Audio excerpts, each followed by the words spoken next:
Hello everyone and welcome back. आज की recipe मैं आपको जिस तरह से बताने वाली हूँ, अगर आप उस तरह से बनाएंगे तो आपकी जो नान रोटी है वो एकदम झटपट से बनकर तैयार हो जाएगी, वो भी सिर्फ 5 मिनट में। और इसका टेस्ट भी बिल्कुल रेस्टोरेंट जैसा होगा। तो बिना किसी देरी के मैं आपको बताते हुए कैसे बनाई जाती है। सबसे पहले मैंने लिया है 250 ग्राम्स मैदा। उसमें मैं डालूँगी आधा कप से थोड़ा सा ज़्यादा दही। अगर आपका दही खट्टा है तो आप आधा कप ही लें।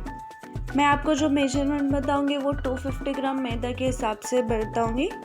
फिर इसमें डालेंगे 1 छोटा चम्मच शक्कर और नमक स्वाद अनुसार। नमक ज़्यादा नहीं डालना है। अब मैं इसमें डालूँगी 1 चम्मच इनो। आप चाहे तो बेकिंग सोडा भी डाल सकते हैं, लेकिन ठंडी का मौसम है तो खमीर उठने में टाइम लगेगा, इसलिए आप इनो का इस्तेमाल करें। इससे जल्दी से जो है वो आटा तैयार हो जाएगा।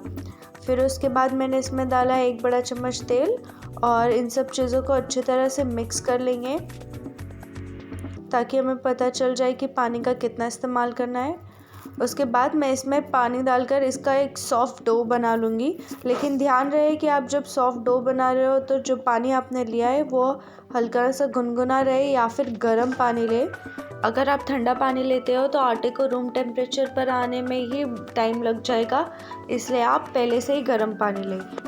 फिर उसके बाद इसके ऊपर हल्का सा तेल लगा ले और मैंने अब पहले भी 1 चम्मच तेल यूज़ कर लिया था। अब मैं फिर से 1 चम्मच तेल डालकर इसे और अच्छी तरह से गूंद लूँगी ताकि जो नान मैं बनाऊँ वो अच्छे से सॉफ्ट हो अंदर से। और जब हम इसे रेस्ट करने के लिए रखें तो इसके अंदर जो मॉइस्चर है वो बरकरार रहे। तो तकरीबन 1 मिनट के लिए आप इसे अच्छी तरह से गूंद लें। जब 1 मिनट हो जाए तो आप इस तरह की एक पॉलीथीन ले लें और इसे इसके अंदर डाल दें। इसको आपको इस तरह से रैप करना है कि थोड़ी भी एयर जो है वो पास ना हो सके, क्योंकि जो आटा है वो हल्का सा गुनगुना भी है। तो आप इसे अच्छी तरह से रैप कर लें। अगर आपके पास इस तरह की पॉलीथीन नहीं है तो आप कोई सूखा कपड़ा भी यूज़ कर सकते हैं। फिर उसके बाद इसके ऊपर कुछ ढककर रख दें 1.5 से 2 घंटे के लिए। सर्दी के मौसम में थोड़ा टाइम लगता है, लेकिन जिस तरह से हमने बनाया है उससे ये बहुत अच्छी तरह से फूल जाएगा। अब 1.5 से 2 घंटे हो चुके हैं तो आप देख सकते हैं कि आटा एकदम अच्छे तरह से फूल चुका है। तो अब हम इसे पॉलीथीन से बाहर निकाल लेंगे।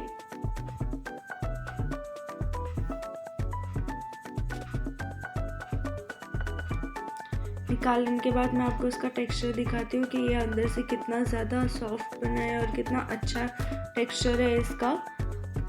तो निकाल लेने के बाद मैं थोड़ा सा आटा स्प्रिंकल करके इसे फिर से 1 मिनट के लिए गूंद लूँगी।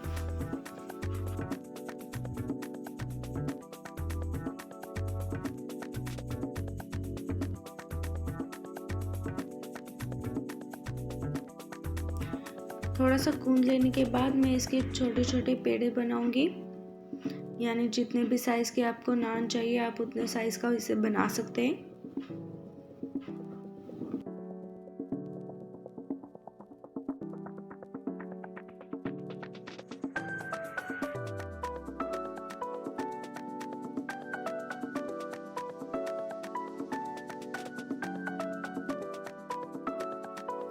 जब ये बनकर रेडी हो जाएंगे तो थोड़ा सा आटा डालकर मैं इसे अच्छी तरह से बेल लूँगी। मैं इसका ओवल शेप बनाने वाली हूँ। आप चाहे तो गोल शेप भी बना सकते हैं। आप ओवल शेप बनाएं या गोल शेप बनाएं, टेस्ट सेम ही रहेगा।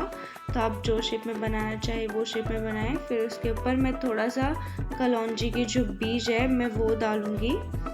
अगर आपके पास कलौंजी की बीज नहीं है तो आप चाहे तो काले तिल का भी इस्तेमाल कर सकते हैं। इससे जो नान है वो अच्छे भी दिखेंगे और ठंडी का मौसम है तो थोड़ी गर्माहट भी बनी रहेगी। फिर मैं उसके ऊपर थोड़ी सी कोतमीर डालूंगी जो मैंने काटने के बाद धोकर इसे डाली थी। आप इसे काटने के बाद धोए ताकि ये जो आपकी नान है उस पर अच्छी तरह से ये चिपक जाए और बाद में फिर निकले भी ना।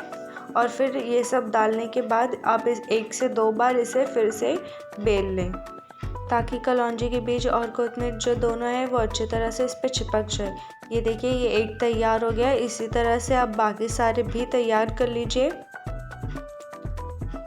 तो मैंने एक तैयार कर लिया और इसे मैंने उल्टा करके रखा है। आपको मैं बताती हूँ मैंने इसे उल्टा करके क्यों रखा है। मैं पहले बाकी सारे तैयार कर लेती हूँ। तो ये मैंने बाकी सारे तैयार कर लिए और मैंने ये इस तरह की कढ़ाई ली है। आप चाहे तो आपके पास जो भी अवेलेबल कढ़ाई है आप उसका इस्तेमाल कर सकते हैं।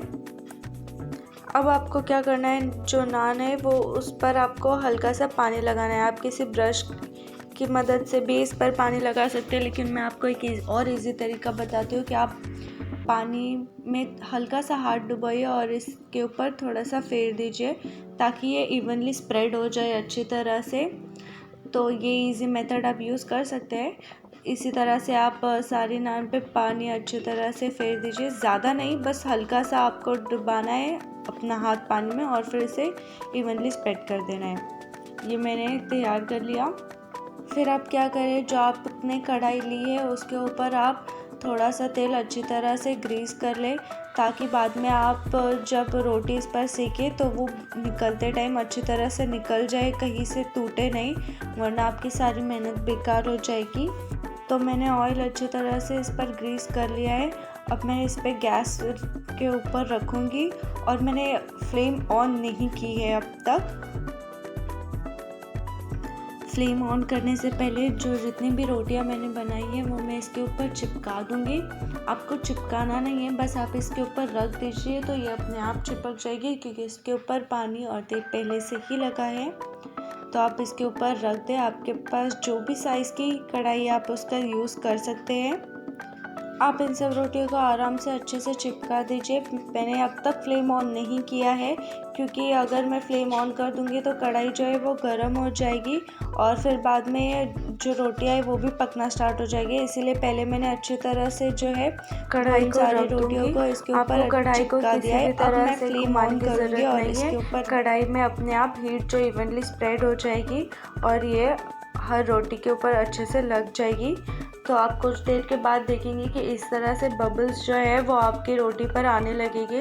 जब ये ऐसा होने लगे तो आप समझ जाइए कि आपकी जो रोटी है वो बहुत अच्छी तरह से पक रही है और इसे टर्न करने की बारी आ गई है। टर्न करने के लिए आपको इसे कुछ नहीं करना है, बस आप किसी पकड़ की मदद से या आपके पास जो भी जिस तरह से भी हो, कोई कपड़ा या किसी और चीज़ का इस्तेमाल करके आप इसे थोड़ा सा टर्न कर दें और इसे चारों तरफ से घुमाते जाइए ताकि जो रोटी है वो चारों तरफ से पक जानी चाहिए।